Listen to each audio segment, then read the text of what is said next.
Every ruin leaves evidence, but not every ruin leaves an answer. Some ancient sites have been measured, mapped, excavated, and photographed for decades. Yet the most important question remains untouched. What were they really hiding? Sealed corridors, unfinished chambers, erased inscriptions, ritual pits, buried doors, and buildings abandoned at the wrong moment all point to stories that archaeology can trace, but not fully solve. These are not mysteries of stars or perfectly fitted stones. They are stranger than that. They are traces of human decisions made with purpose, fear, secrecy, or belief, then swallowed by time before anyone could explain them. And when a civilization disappears without telling us why it built something, buried something, or locked something away, the ruins stop being silent. They become warnings. In the mountains of northern Peru, above the Utcubamba River, they created something that looks less like a cemetery and more like a forbidden village. At Revache, the dead were not buried under the earth. They were lifted into the cliffs, placed inside small red and white mausoleums, and left facing the valley from a height that made them almost unreachable. These structures were not homes, although they were built to look like them. They were tombs, and for more than 600 years, they have remained one of the most haunting traces of the Chachapoyas world. Revache is located in the district of Santo Tomas, in Luya province, in the Amazonas region of northern Peru, roughly 60 kilometers south of the modern city of Chachapoyas. The site sits in a limestone cliff above the Alto Ucubamba Valley. The World Monuments Fund describes Revache as a funerary complex made of chulpas, or stone tomb chambers, built directly into cliffs overlooking the Utcubamba River. That detail is what makes the place so unusual. Revache was not a normal burial ground. It was a planned funerary landscape where architecture, death, and the mountain itself became part of the same ritual idea. The people behind Revache were the Chachapoyas, a pre-Inca culture that developed on the eastern slopes of the Andes. They are often associated with cloud forests, highland settlements, fortified architecture, and unusual burial customs. Their most famous monument is Cuelap, the massive walled citadel in Amazonas. But Revache reveals something more intimate and stranger: how they treated the dead. Most sources date the Revache mausoleums to around the 14th century AD, before the Inca fully absorbed the Chachapoyas region in the late 15th century. That means Revache belonged to a world that was already old before the Inca became the dominant power in the Andes. What makes Revache immediately strange is its appearance. The mausoleums look like a row of miniature houses built into the cliff face. Their facades still show traces of red, cream and white paint. Some have small openings. Some are decorated with geometric forms, cross-like marks and simple painted shapes that seem to belong to a symbolic language we no longer fully understand. Peru's official tourism source notes that archaeologists interpret the mausoleums as replicas of the houses once used by local people. That interpretation gives Revache its strongest emotional force. The Chachapoyas may have been building houses for the dead, not just containers for bodies. This changes the way the site should be seen. Revache was not only a place to store remains, it may have been a continuation of the living world in another form. If the tombs copied real houses, then the dead were not treated as something to be erased. They were given architecture. They were given a place. They were separated from daily life, but still kept visible inside the landscape. From the valley below, the cliff would have acted almost like a wall of memory, reminding the living that their ancestors had not vanished. They had moved upward into stone. The location is the deepest mystery. Building tombs inside a cliff required effort, planning and risk. Materials had to be carried into a steep landscape. Builders had to work in narrow spaces on the mountainside. The tomb chambers had to survive rain, wind, earthquakes, erosion and time. Choosing such a place was not convenient, so it must have mattered. The practical explanation is protection. A cliffside tomb is harder to loot, harder for animals to reach, and harder for enemies to disturb. But the symbolic explanation is more powerful. Revache placed the dead between earth and sky, inside the body of the mountain, watching over the valley below. In many Andean cultures, mountains were not just scenery. They could be sacred presences connected to ancestry, territory, water, fertility, and power. We do not have a written Chachapoyas text explaining Revache directly, but the placement of the tomb suggests that the cliff itself carried ritual meaning. These were not graves hidden in darkness. They were elevated, displayed, and protected. The dead were made unreachable, but not invisible. The tombs were probably collective mausoleums, rather than simple individual graves. Some descriptions of the site connect Ravash with burials of important people, possibly members of local elite families or people of high status in the community. This would explain the care invested in the architecture. Ordinary death rarely receives this kind of monument. The people placed at Ravash may have been ancestors whose memory carried social, political, or spiritual importance. In that sense, the cliffside village was not just a cemetery, it was a monument to lineage. The painted decoration adds another layer of mystery. The red and white facades are not random visual details. They make the mausoleum stand out from the rock and transform the cliff into a marked surface. The geometric symbols, cross-like shapes, and painted figures may have served as protective signs, clan symbols, ritual markers, or visual messages meant to be seen from below. But because the Chachapoyas left no surviving written explanation for these marks, their precise meaning remains uncertain. This is where the mystery of Ravash becomes real. Not because it is impossible, but because it preserves the remains of a belief system whose full language has been lost. Ravash becomes even more powerful when compared with other Chachapoyas' funerary sites. At Karagia, also in Amazonas, the dead were placed inside tall human-shaped sarcophagi, standing on a cliff ledge, almost like guardians watching the valley. At Laguna de los Condores, hundreds of mummies and funerary objects were found in a remote cliffside burial context, and later connected with the Lema Bamba Museum. These sites show that Ravash was not an isolated accident. The Chachapoyas repeatedly used height, cliffs, and hard-to-reach places in their treatment of the dead. They seem to believe that the dead belonged in elevated spaces, protected by stone and separated from the ordinary world. That pattern is what makes the Chachapoyas so fascinating for ancient mystery content. They were not simply building tombs, they were designing a relationship between the living, the dead, and the landscape.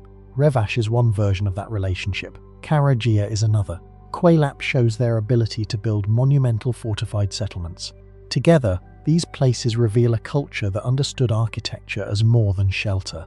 It could defend a city, preserve an ancestor, or turn a mountain wall into a sacred boundary. The later history of the region gives Ravash an even more haunting atmosphere. By the late 1400s, the Inca Empire expanded into Chachapoyas territory. After the Spanish arrived in the 16th century, the Andes went through conquest, disease, forced resettlement, and religious transformation. Many local traditions disappeared, changed, or survived only in fragments. Ravash remained because of its location. The same cliffs that made the tombs difficult to build also helped protect them from complete destruction. Even if many burials were disturbed over time, the architecture still tells us what mattered. The dead were meant to remain present. The Cebu River once carried more than water through northern Morocco. It carried soldiers, clay, food supplies, wild animals, building stone, and the quiet machinery of an empire trying to control the western edge of Africa. On its left bank, near modern Kenitra, stood Thermusida, an ancient settlement inside the Roman province of Mauritania Tingitana. It was not a famous capital like Volubilis, and it was not remembered for a single giant monument. Its importance was hidden in function. Thermusida was a river port, a military station, a production zone, a frontier town, and possibly even a holding point for African animals destined for Roman spectacles. That is what makes Thermusida so unusual. The more archaeology reveals, the harder it becomes to describe it with one simple word. A 2023 study in Journal of Archaeological Science reports by Jacopo de Grossi Mazarin and colleagues places Thermusida inside Mauritania Tingitana, the Roman province created in 42 AD under Emperor Claudius. The settlement covered about 15 hectares and stood along the road linking Tingis, modern Tangier, with Sala Colonia, today's Cella near Rabat. This was not a random town on a forgotten riverbank. It sat between land and water, between the Atlantic-facing coast and the inland routes of Roman Morocco. Before Thermusida became fully Roman, the area already had a local Mauritanian background. According to the same 2023 archaeological study, a small Maori village was transformed during the Flavian period, in the second half of the 1st century AD, into a Roman military camp. That detail matters because it means Thermusida was not simply built from nothing by Rome. It was a local settlement reshaped by imperial strategy. A village became a camp attracted civilians, a riverbank became a controlled point on the edge of empire.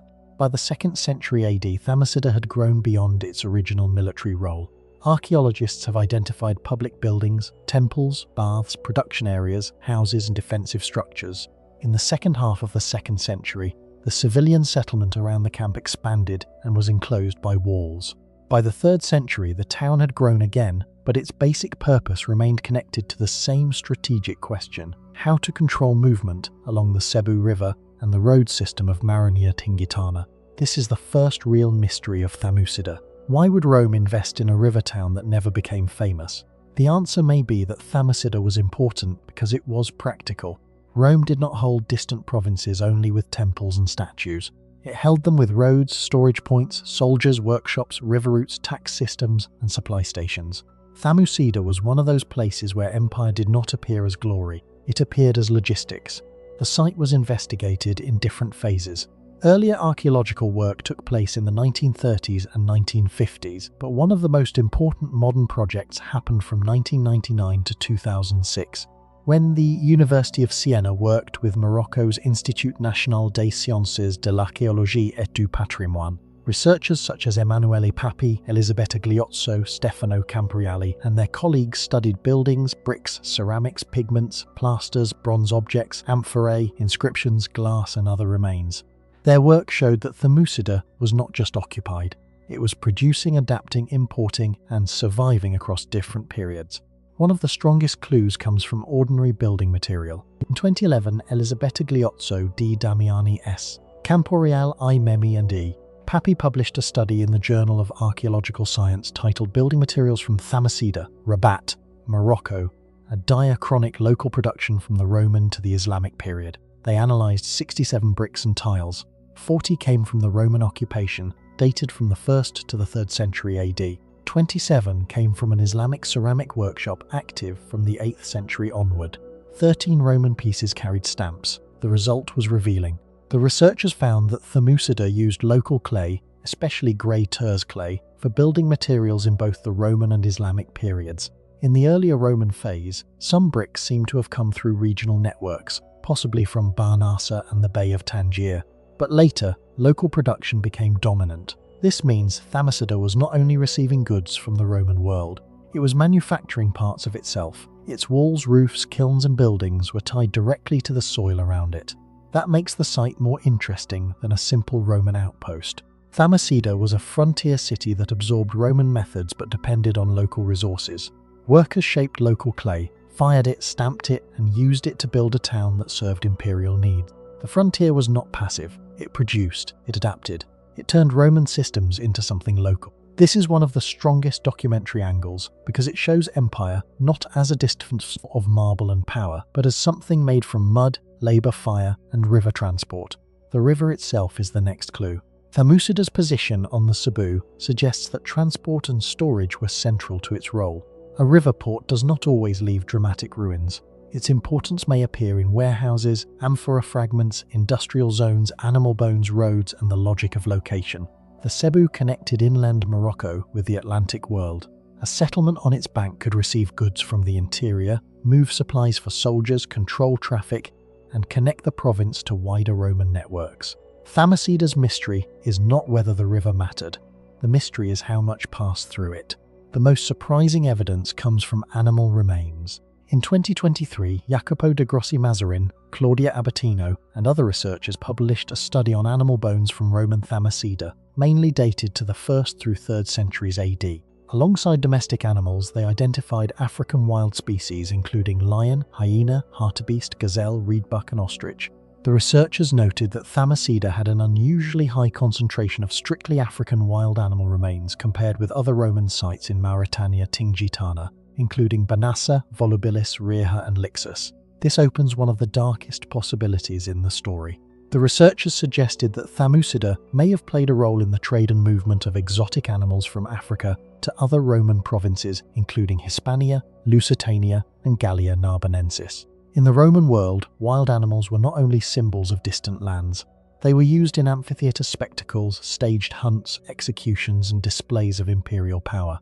If Thamusida helped collect, sort, or move such animals, then this quiet Moroccan river town may have been connected to the violent entertainment economy of the Roman Empire. That possibility changes the atmosphere of the ruins. Thamusida was not only about roads, baths, bricks, and walls. It may also have been about cages, handlers, hunters, traders, soldiers and animals taken from North African landscapes before being shipped toward arenas far away. A lion bone near the Cebu is not just a bone. It may be a trace of a system that turned the living world into spectacle. This is not a fantasy claim, but a careful archaeological possibility raised from the animal remains study. And it gives the site a powerful question. Was Thamesida one of Rome's hidden gateways for African wildlife? Thamesida also had a life after Rome. The 2011 building materials study shows Islamic period activity from the 8th century onward, including a ceramic workshop located outside the town walls near the Cebu River. This means the place did not simply die when Roman control weakened. Its riverbank, clay sources, old ruins and strategic position still mattered. The political world changed, but the landscape remained useful. Thamesida was not just abandoned, it was reused. Modern methods have revealed even more. Between 1999 and 2001, magnetometry surveys were carried out at Sidi Ali Ben Ahmed, the archaeological area associated with Thamesida. Later research on archaeogeophysics in the Maghreb noted that about 14 hectares were surveyed, and that the method helped detect buried walls and map the hidden urban layout. In other words, much of Thamesida is not only in the visible ruins, it still lies under the soil as lines, patterns and buried structures. That is why Thamesida feels different from more famous ancient sites. It is not powerful because of one huge monument. It is powerful because so many systems cross there. Military control, river transport, local industry, animal trade, Roman administration, and later Islamic production all left traces in the same place. The city was not designed to be remembered by tourists, it was designed to work. And because it worked quietly, it almost disappeared from popular memory. The real mystery of Thamesida is identity. Was it a port? Yes. Was it a fort? Yes. Was it a production centre? Yes. Was it a frontier town? Yes. Was it possibly connected to the movement of African animals for Roman spectacles? The evidence suggests that possibility. Every answer is partly correct, but none is complete. Thamesida was too useful to be simple. Sakafunashi is a carved stone that looks too deliberate to be accidental, yet too strange to be explained with certainty. It sits in Asaka, Nara Prefecture, Japan, a quiet village that was once one of the most important political and religious centres of early Japan. Today, the stone rests on a hillside northeast of the Asuka Palace area, but in the 7th century this landscape was not remote or forgotten. It stood close to the heart of a rising state during the Asuka period, when Japan was forming its first centralized court culture, absorbing Buddhism, continental technology, and new ideas of imperial power. That is what makes Sakafunashi more than just a strange rock. It may be the surviving surface of a lost ritual system built at the moment Japan was becoming a state. The name Sakafunashi is usually translated as sake ship stone. The name itself comes from an old local interpretation. People once believed the carved channels on the stone may have been used to make sake. At first glance, that explanation feels possible. The upper surface of the stone is covered with shallow basins, oval depressions, and narrow grooves that seem designed to move liquid from one point to another. But the more archaeologists studied the surrounding site, the less it looked like a simple brewing tool. The stone was not found in the middle of an ordinary workshop. It was part of a much larger archaeological zone, with stone walls, water installations, a turtle-shaped basin, paved spaces, and evidence of carefully managed spring water. The main stone itself is impressive. It is usually described as a large carved boulder from the Asuka period, measuring around 5.3 to 5.5 meters long, about 2.3 meters wide, and roughly 1 meter thick. Its flat upper face contains a geometric network of depressions connected by channels. These marks do not resemble natural erosion. They look planned, measured, and functional. The mystery is that the function remains uncertain. If water, sake, oil, cinnabar, or another liquid once flowed through these grooves, the stone may have been a device. If the liquid was part of a ritual, then the stone may have been a sacred stage. For a long time, Sakafunashi could be presented as a single mysterious object, a carved stone with strange channels and no confirmed purpose. But the story changed when archaeologists began to connect the stone to the wider Sakafunashi site. The Nara National Research Institute for Cultural Properties describes the site as centered on a hill east of the palaces of successive Asuka period emperors. Recent excavations at the northern foot of the hill uncovered garden remains, including a turtle-shaped stone basin, stair-like stone facilities, and an open space paved with stones. This means the hilltop stone was not isolated. It belonged to a designed landscape where stone, water, movement and ceremony were probably connected. The strongest clue is the turtle-shaped stone tank discovered at the foot of the hill. The Asuka Fujiwara World Heritage Promotion Site describes the Sakafuneshi ritual site as a mid-7th century ritual site, showing the religious aspect of Japan's early state formation. It says the site included a stone wall around the hillside, Sakafuneshi on the hillside, a turtle-shaped stone tank at the foot of the hill, and a spring facility that brought underground spring water to the surface. That detail changes everything. The mystery is no longer simply, what were the grooves for? The deeper question becomes, why did the early Japanese court build an entire water control complex on this hill? The turtle is especially important. In East Asian symbolism, turtles were associated with longevity, cosmic order, and sacred power. A turtle-shaped basin placed inside a controlled water system does not feel like an ordinary industrial tool. It feels ceremonial. Water could have flowed from the spring facility through stone installations and into a symbolic basin, possibly as part of purification, divination, rain prayer, or imperial ritual. The exact ritual is still debated, but the architecture suggests something formal and elite, not random village activity. Nara Prefecture's tourism material also identifies the Sakafune-ishi ruins as a mid-7th century ritual site connected to the religious side of early Japanese state formation. This is where the documentary angle becomes powerful. In the 7th century, Asuka was not just a settlement, it was the stage on which early Japanese rulers were turning local power into imperial authority. The Asuka Fujiwara area includes palace sites, temples, tombs, gardens and ritual places from a period when the court was experimenting with new forms of government and sacred kingship. The official Asuka Fujiwara description places Sakafuneshi northeast of the Asuka Palace site, meaning it stood near the political core of the time. If this water complex was used by the court, then Sakafuneshi may have been part of a ritual technology of rule, a place where nature was controlled, water was directed, and authority was made visible. One historical figure often linked to this world is Empress Saimei, who ruled in the 7th century. Nara Prefecture material connects the water-related installations with Empress Saimei and notes that she was associated with praying for rain. This matters because rain was not a small concern in ancient societies. It meant crops, stability, and survival. A ruler who could perform rituals for rain was not simply a political leader. She was someone positioned between the human world and the forces that governed nature.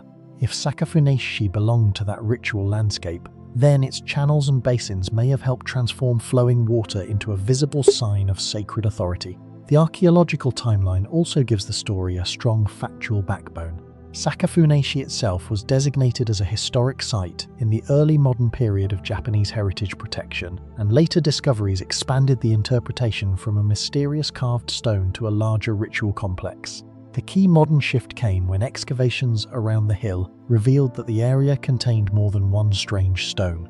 The garden remains at the foot of the hill included the turtle-shaped basin, stone steps and a paved open space. These discoveries pushed researchers toward the idea that the site was connected with ritual, garden design and water control rather than a simple everyday craft. Several older theories still make the mystery richer. Because of the name Sake Shipstone, sake brewing is the most famous folk explanation.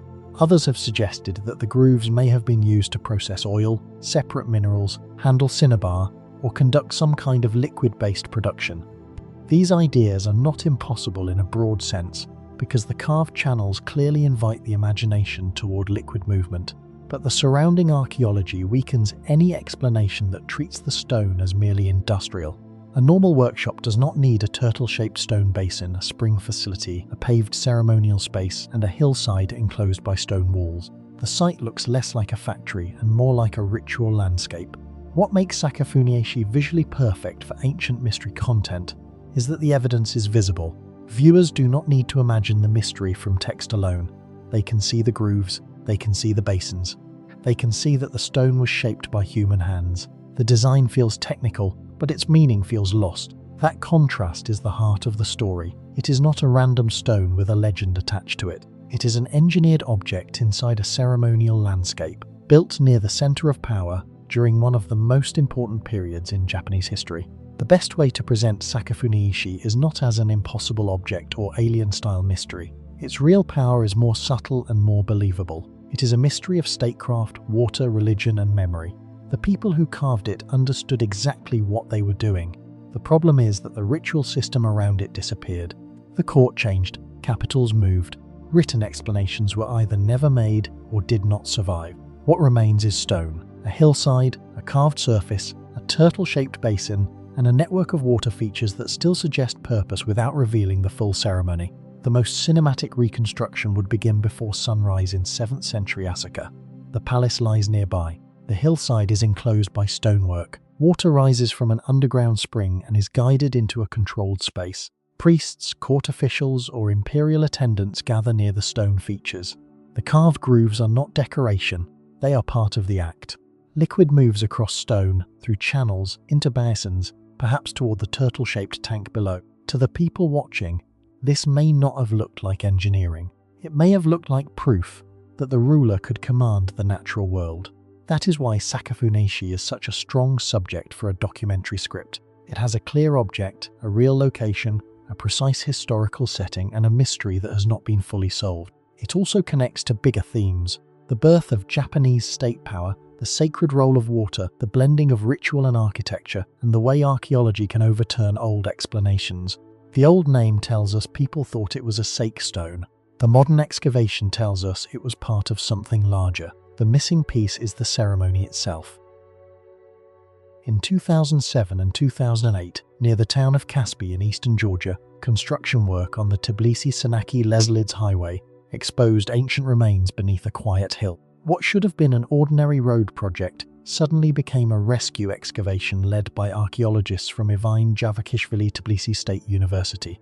Beneath the soil, they found graves, houses, ritual spaces, ceramics, altars, and traces of human occupation from different periods of Georgian history. The site was Grakliani Hill, located in the Shida-Kartli region, roughly 50 kilometers west of Tbilisi. Before the excavation, it was not a famous ancient monument. It did not have the scale of Stonehenge, the age of Göbekli Tepe, or the fame of the Egyptian pyramids.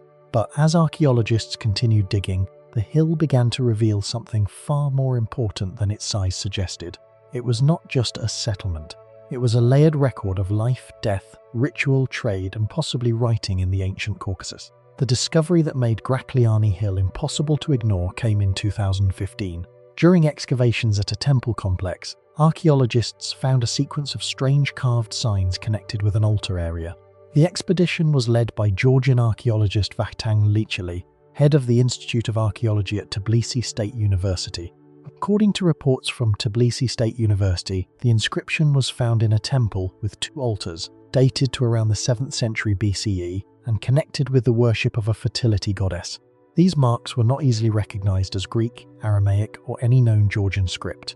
They looked like a message, but one that had lost its language. That was the moment Grakliani Hill became more than an archaeological site. It became a question.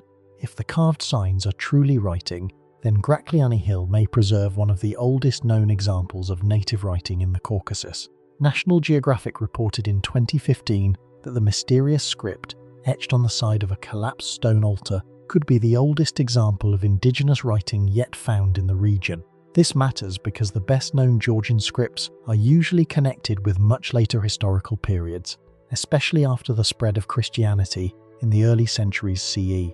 A 7th century BCE inscription would push the story of literacy in Georgia far deeper into the ancient past. But the mystery is not only about age, it is about where the inscription was found.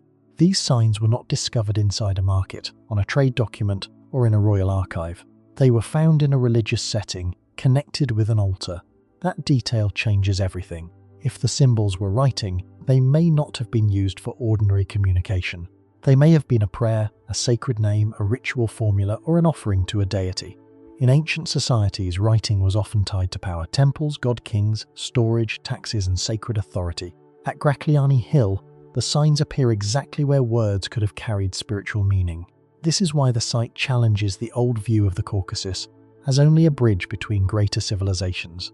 Ancient Georgia is often placed between larger cultural worlds: Mesopotamia, Anatolia, Iran, Greece, and later empires. But Grakliani Hill suggests something more complex. The people living there may not have been passive receivers of outside influence. They may have had their own ritual system, their own symbolic language, and perhaps even their own form of writing. The archaeology around the inscription supports that possibility.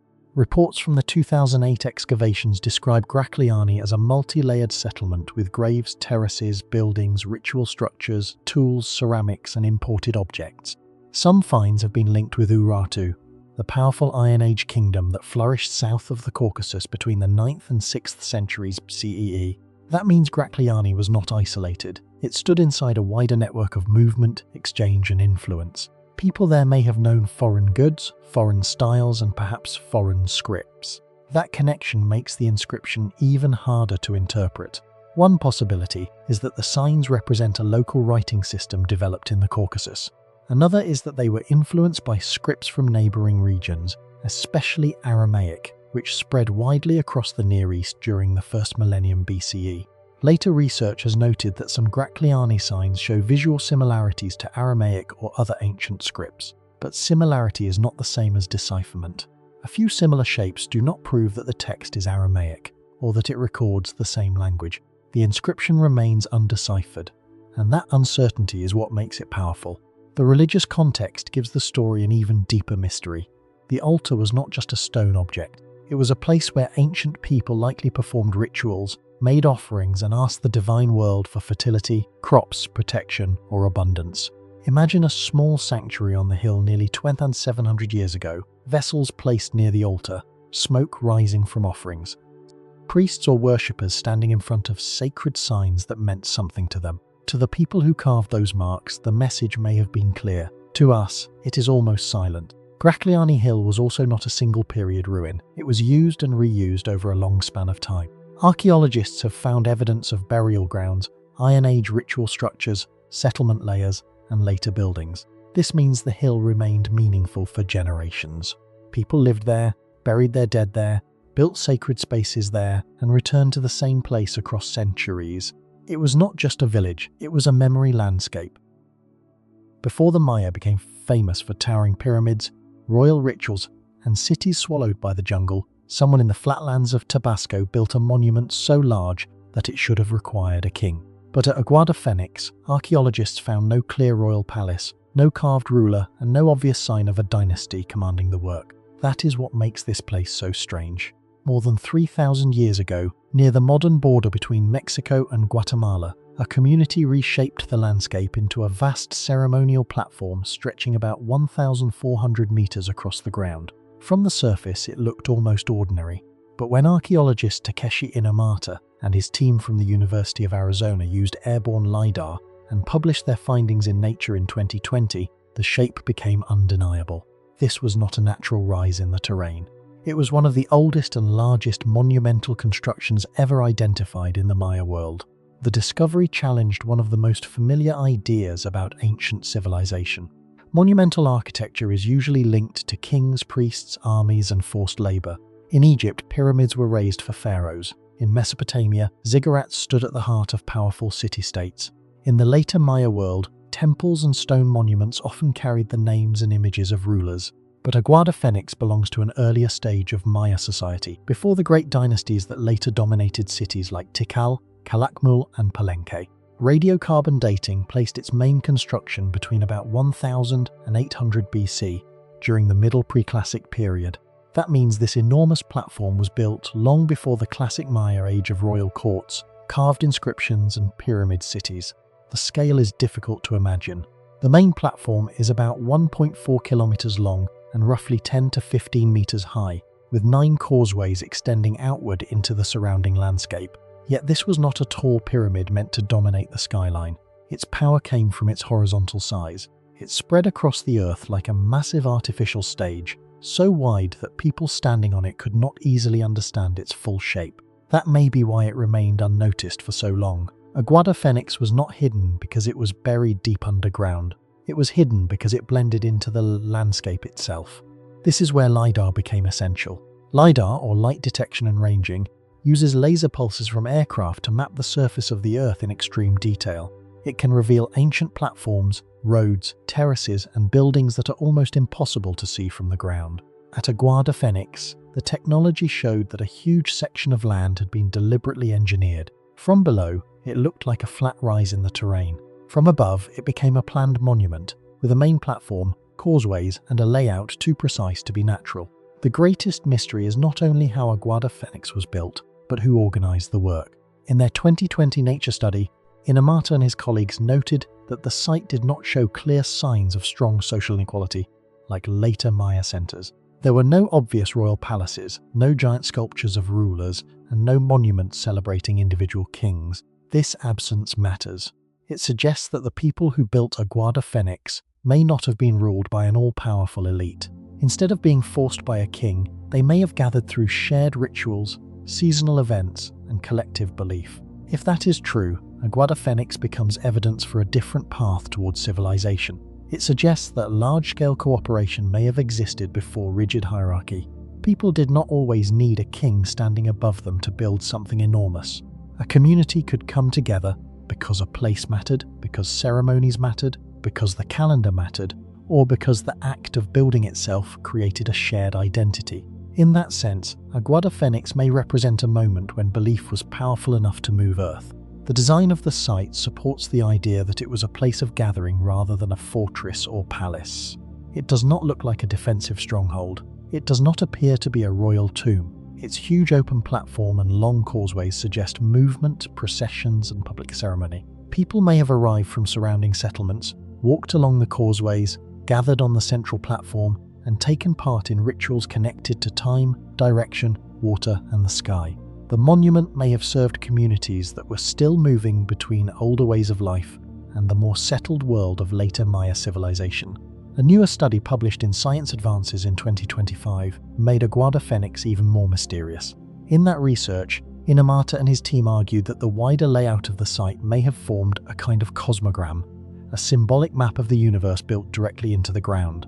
They identified axes, canals, corridors, and cross-shaped arrangements that may have represented cosmic order. This matters because later Mesoamerican cultures, including the Maya, often connected space, color, direction, water, and the movement of the sun into a sacred system. Aguada Fenix may show that some of those ideas were already developing more than 3,000 years ago. One of the most striking details is the alignment of the site. According to reports from the University of Arizona on the 2025 research, the center line of Aguada Fenix appears to align with the sunrise on October 17 and February 24. The number of days between those dates is 130, exactly half of 260. That is important because the 260-day ritual calendar later became one of the most important timekeeping systems in Mesoamerica. It was used by the Maya and other cultures for ritual cycles, divination, and sacred timing. This does not prove that the fully developed Maya calendar already existed in 1000 BC, but it suggests that early ideas about solar movement, ritual time, and sacred order may have been built into the landscape long before the classic Maya period. That possibility changes the feeling of the entire monument. Aguada Fenix was not just a platform. It may have been a calendar, a ritual map, and a model of the universe at the same time. Imagine standing there around 1000 BC, before the great Maya kings, before the famous inscriptions, before the jungle cities reach their peak. The sun rises along a chosen line. People gather across a platform wider than many later ceremonial centers. They move through a space shaped by direction and ritual. To them, the monument may not have been architecture in the modern sense. It may have been a way of placing human life inside the order of the cosmos. Excavations also revealed pre-classic ceramics and ritual deposits that helped confirm the age and ceremonial nature of the site. Later reports on the 2025 research described special features arranged in cross-like forms and materials associated with color and ceremony. In Mesoamerican thought, directions were often connected with colors, gods, and cosmic forces. Archaeologists cannot simply assume that later Maya beliefs were identical to those of Aguada Fenix's builders. But the pattern suggests that this was not a random construction. It was planned with symbolic meaning. Aguada Fenix also raises a larger question about the origins of Maya civilization. The site lies close to the Gulf Coast region associated with the Olmec, one of the earliest complex cultures in Mesoamerica. The Olmec are famous for colossal stone heads, ceremonial centers, and early forms of elite power. Because Aguada Fenix dates to such an early period, archaeologists have to ask whether it was a purely early Maya development or part of a wider world of exchange and influence. The answer may not be simple. Early Mesoamerican communities were connected through trade, ritual, and shared ideas. Aguada Phoenix may represent a local Maya development shaped by broader cultural interaction. What makes the site especially unusual is the contrast between its scale and its silence. Later Maya monuments often speak loudly about kings. They name rulers, show captives, mark victories, and connect royal bloodlines to divine power. Aguada Phoenix does not speak in that language. It is massive, but almost anonymous. No single ruler stands at the center of its story. That silence may be the most important evidence of all. It suggests a world where monumentality was not yet controlled by kings, where public ritual may have mattered more than royal propaganda. In 260 CE, a Roman emperor vanished into enemy hands. His name was Valerian, and near Edessa, in what is now southeastern Turkey, he faced the armies of the Sasanian king Shapur I. Rome expected another brutal frontier war. Instead, it suffered one of the most humiliating disasters in its history. Valerian was captured alive, along with Roman soldiers, engineers, and prisoners of war. For the Roman world, it was a catastrophe. For Persia, it was something else entirely, a chance to turn defeat into labour and foreign knowledge into imperial power. Hundreds of kilometers east of the battlefield, in Shushtar, southwestern Iran, the Karun River cut through a landscape where water meant survival. This was Khuzestan, a region of heat, agriculture, canals, and old cities. Controlling water here was not a luxury. It was the difference between a living city and a dry plain. And sometime after Valerian's capture, under the rule of Shapur I, one of the strangest engineering projects of the ancient world rose across the Karun. It was called Bandi Kaisar, or Caesar's Dam. The name itself carries the memory of conquest. Kaisar means Caesar, a title linked to Rome, but this was not a Roman monument built inside Rome's empire. It stood deep in Persian territory, at Shushtar, far beyond the normal reach of Roman power. According to historical tradition and later descriptions, Roman engineers and prisoners captured after the defeat of Valerian were used in its construction. Britannica describes Bandi Kaisar as being constructed under the Sasanian king Shapur I, who died in 272 CE, using Roman engineers and other prisoners of war captured with Emperor Valerian in 260 CE. At first glance, Bandi Kaisar may look like the remains of a broken bridge, but that is only the surface of the story. It was a bridge, a dam, and a water control structure at the same time. Its original length is commonly given at about 550 meters, or roughly 1,800 feet. It crossed the Karun River on a line of arches, allowing people and traffic to pass, while also holding and redirecting water. In other words, it was not built simply to connect two banks. It was built to command a river.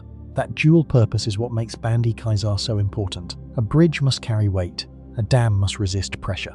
A bridge dam has to do both. The structure had to survive the force of the Karun's current, the rise and fall of water levels, the grinding damage of sediment, and the constant threat of erosion. Its foundations had to bite into the riverbed. Its arches had to stand over flowing water. Its body had to raise the level of the river, just enough to feed canals and hydraulic works around the city. This was not decoration. This was ancient infrastructure at a massive scale. Bandi Kaisar was part of the Shushtar historical hydraulic system, one of the most remarkable water management complexes of the ancient world. UNESCO identifies this system as a large and coherent hydraulic network, completed in the 3rd century CE, probably on older foundations reaching back to the 5th century BCE.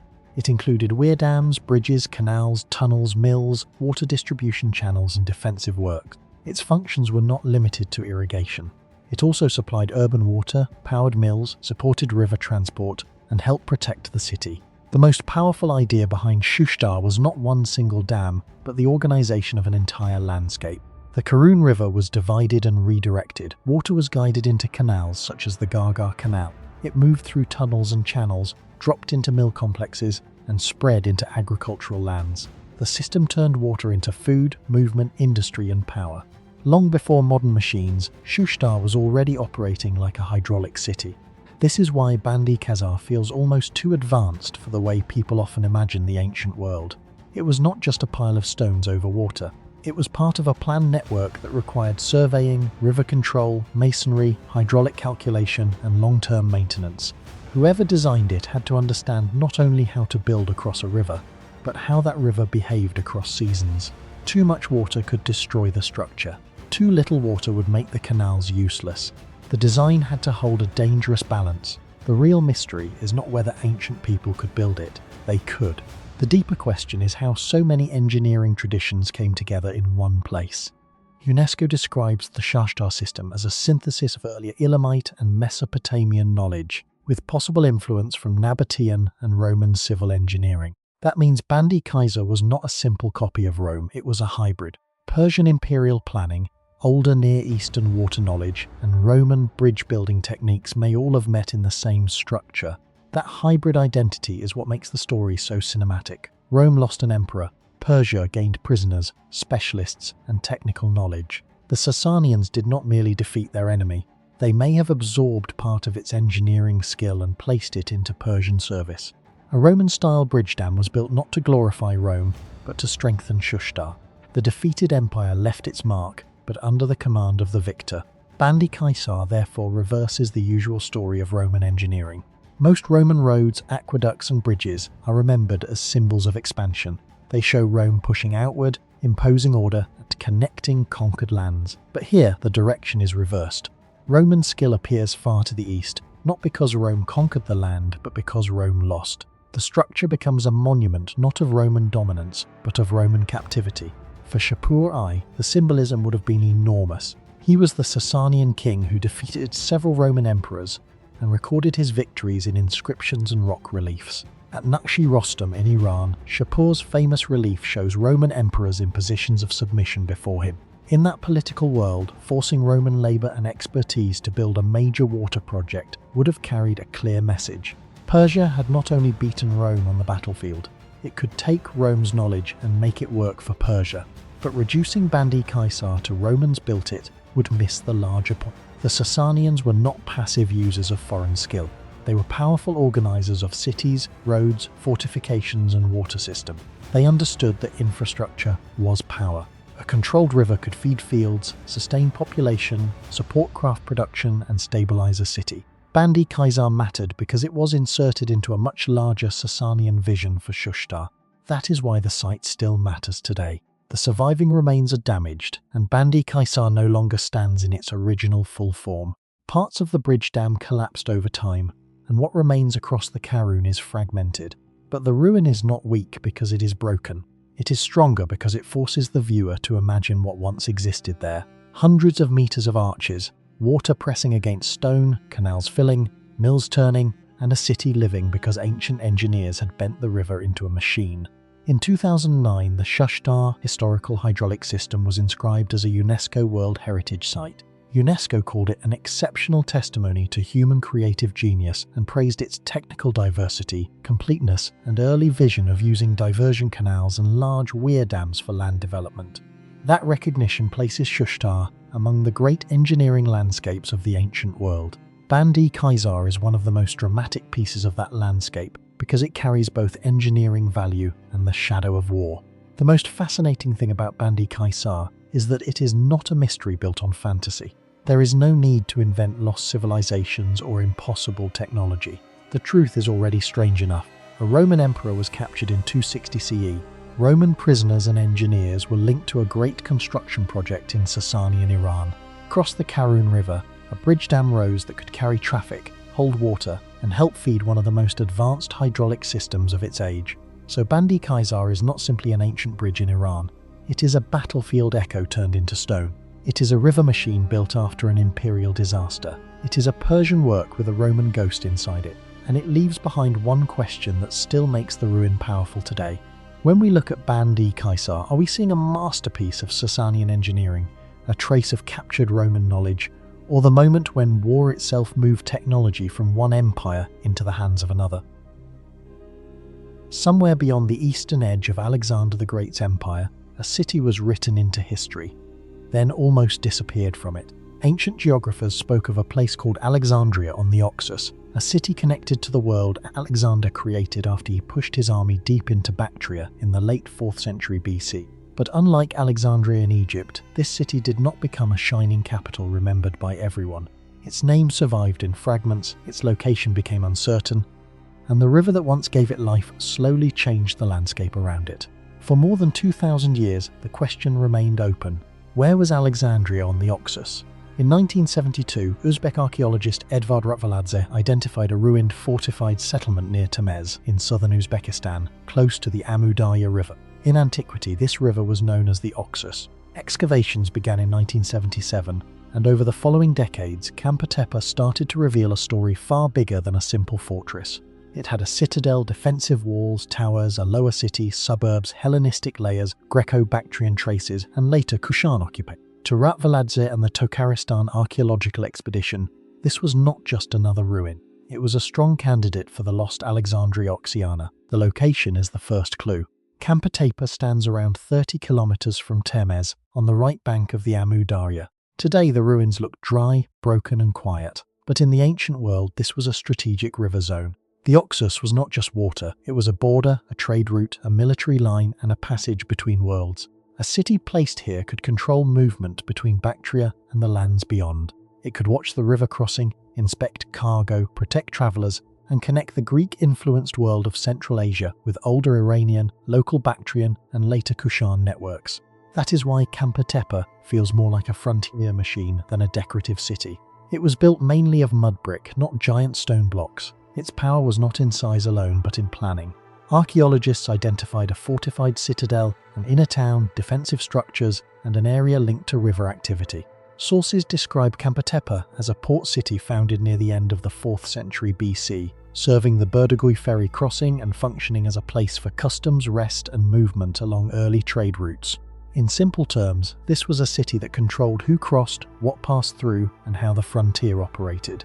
The Alexander connection is what gives Camper Tepe its strongest documentary hook. After defeating the Persian Empire, Alexander moved east into Bactria and Sogdiana. These were not easy lands to control. They were far from Macedonia, filled with local resistance, and tied to older Central Asian traditions. To hold this world, Greek and Macedonian power needed fortified settlements, garrisons, and river points. Ancient sources mention Alexandria on the Oxus, but they do not give modern archaeologists a clean map. So every candidate has to be tested against geography, building material, archaeology, coins, and ancient coordinates. For years, another famous site, Ai Khanoum in northern Afghanistan, was often discussed as a possible Alexandria on the Oxus. Ai Khanoum has Greek-style architecture and is one of the most spectacular Hellenistic sites in Central Asia. But the debate did not end there.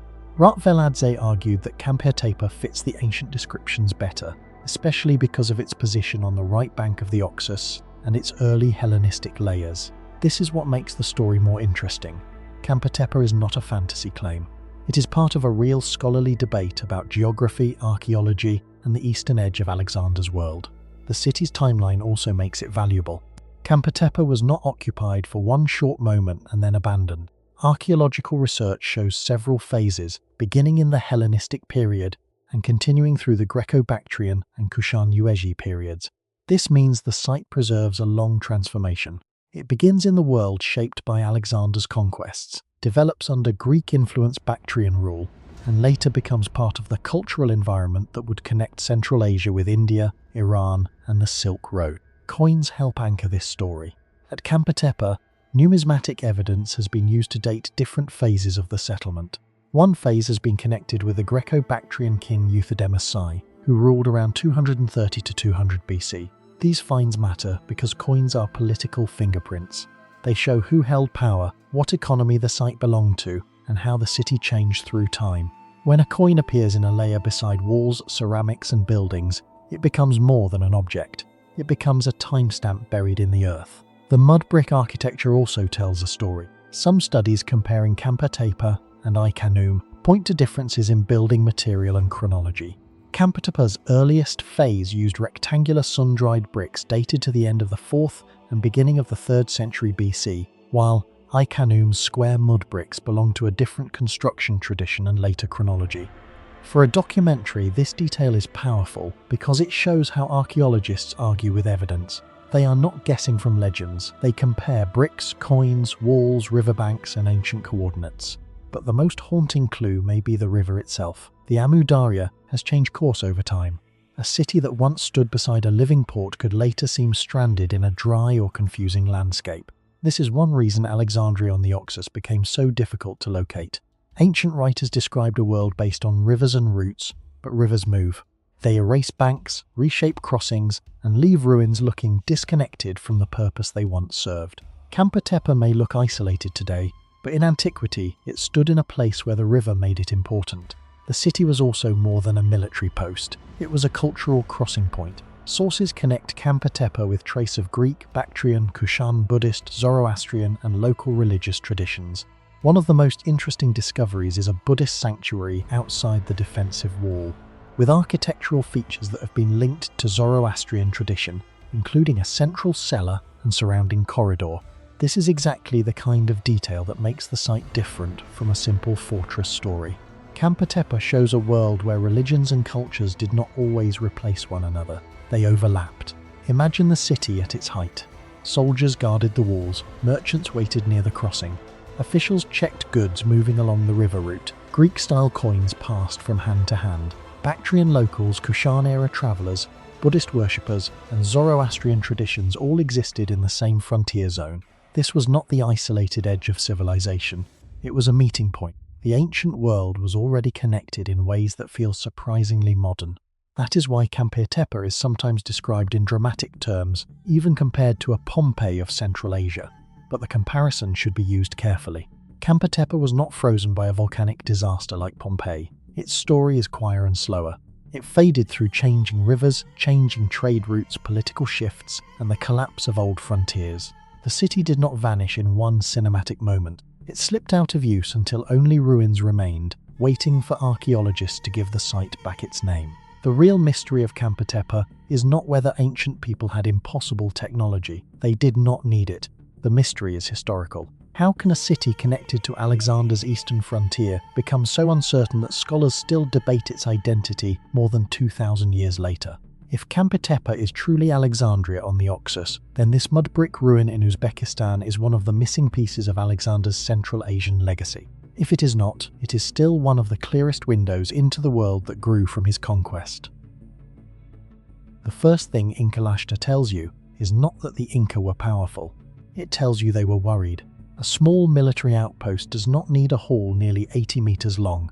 A simple frontier camp does not need ceremonial platforms, controlled roads, monumental walls, and a layout designed to impress everyone who entered it. Yet in the mountains of central Bolivia, about 130 kilometers east of Cochabamba, the Inca built exactly that, a vast stone complex now known as Inkalashta or Inkalacta. Its Quechua name means something close to Inca Place or Inca Town, but the ruins suggest something far more specific. This was not just a settlement. It was a statement of power placed at the edge of an empire. Located in the Pacona municipality of Carrasco province, in Bolivia's Cochabamba department, Inkalashta covered about 67 hectares. UNESCO describes it as one of the main Inca sites in Bolivia and the largest Inca site in the Collasuyo, the southern quarter of the Inca world. That location matters. Inkalashta was not built in the safe ceremonial heart of Cusco. It stood far away, in a frontier zone between the Andean highlands and the warmer valleys leading eastward. By the late 15th century, the Inca Empire was expanding aggressively. After conquering the Callao territories, Inca armies moved into the semi-tropical valleys of what are now Cochabamba and Santa Cruz. According to UNESCO, the Inca established fortified cities in this region to control the advance of the Chiriguano people from the east. So Inkalashta was built in a tense landscape. It was not only a place of stone walls and buildings, it was a border mechanism. The empire had reached this frontier, but reaching a place and controlling it are not the same thing. Inkalashta seems to have been designed to solve that problem. The most striking building at the site is the Calanca, a huge rectangular Inca hall measuring about 78 meters long and 25 to 26 meters wide. In Inca architecture, a Calanca was not an ordinary room. These great halls were used for large gatherings, ceremonies, state activities, and the organization of imperial power. At Inkalashta, the size of the Calanca is almost shocking. It was large enough to gather soldiers, officials, local leaders, travelers, or ritual participants under one massive roof. Today, the roof is gone. What remains is the stone shell of a building that once dominated the site. But imagining it intact changes everything. This was not a hidden structure. It was meant to be seen. Anyone entering Inkalashta would have faced a building that declared authorities before a single word was spoken. In a remote borderland, architecture became propaganda. The Calanca told people that Cusco was not distant. Cusco was present here, in stone. This is where the mystery begins. If Inkalashta was only a fortress, why did it need such a monumental hall? If it was only a military base, why did it contain spaces linked to ritual and public ceremony? Archaeologist Lawrence S. Coburn, who studied the site, noted that Inkalacta has been interpreted in many different ways: as a fortress, a citadel, a political centre, an administrative centre, a ceremonial centre, a possible replica of Cusco, or a combination of several functions. That uncertainty is what makes the site so compelling. Inkalacta refuses to be explained by one simple label. One of the most important clues is the presence of an ushnu, a ritual platform associated with Inca state ceremony and authority. In the Inca world, an ushnu was not just a raised platform, it was a place where power could be performed in public. Officials could stand above the crowd. Ceremonies could connect the ruler, the people, the landscape, and the sacred order of the empire. The presence of an ushnu at Inkalacta suggests that this frontier settlement was not controlled by soldiers alone. It was also controlled through ritual. That idea is important because the Inca did not rule only with weapons. They ruled with roads, labour systems, sacred geography, feasts, ceremonies, and architecture. A conquered or unstable region had to be reorganised into the Inca world. Inkalacta may have been one of the places where that transformation happened. It turned a dangerous frontier into a stage where imperial order could be displayed. The roads leading to Inkalacta make this interpretation even stronger.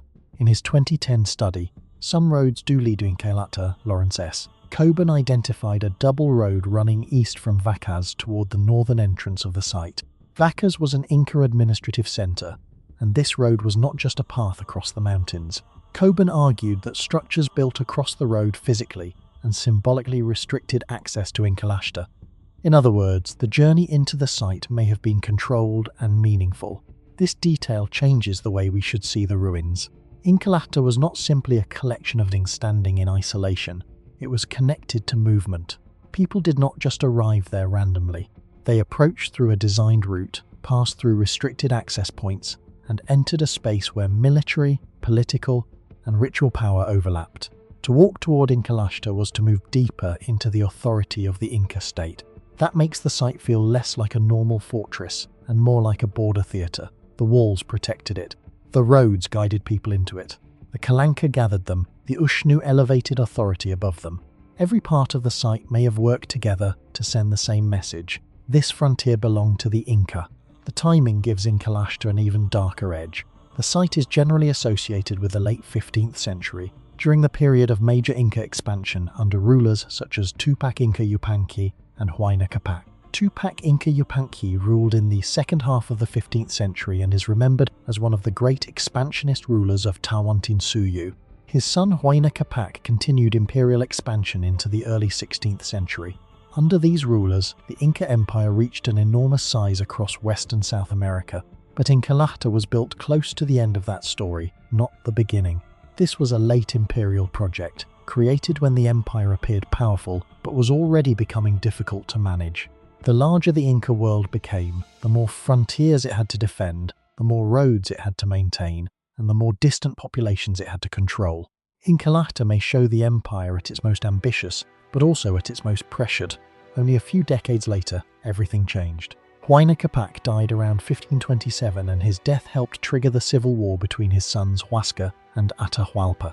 Then, in the 1530s, Spanish forces entered the Inca world and began the conquest that shattered the empire. Seen from that timeline, Inkalacta becomes almost tragic. It was a massive statement of control, built shortly before the system behind it collapsed. That is why Inkalacta is more than a forgotten ruin. It is a snapshot of an empire trying to hold its edge. It shows the Inca not as a peaceful civilization frozen in postcard images, but as a state constantly expanding, defending, organizing, and performing power. The site contains defensive logic, administrative planning, ritual symbolism, and monumental architecture all in one place. It also remains surprisingly underused in popular history. Bolivia placed Inkalacta on UNESCO's World Heritage Tentative List on July 1, 2003, under the cultural category. In 2006, the World Heritage Committee deferred the examination of the nomination, so Bolivia could provide more information and strengthen management and conservation measures. That means the site was recognized as important enough for World Heritage consideration, but it still has not become globally famous in the way Machu Picchu has. And maybe that is what makes it valuable for a documentary. Machu Picchu shows the mysterious beauty of the Inca world. Inkalacta shows its machinery. It shows how the empire operated at the frontier, where control had to be built, repeated, and defended. It reveals a harsher side of Inca power, the need to secure roads, impress local populations, monitor movement, stage ceremonies, and prepare for threats from beyond the imperial border. The greatest mystery of Incalajta is not who built it. The evidence clearly places it within the Inca world of Bolivia. The real mystery is what kind of place it truly was. Was it a fortress built against Eastern resistance? Was it an administrative capital for a difficult province?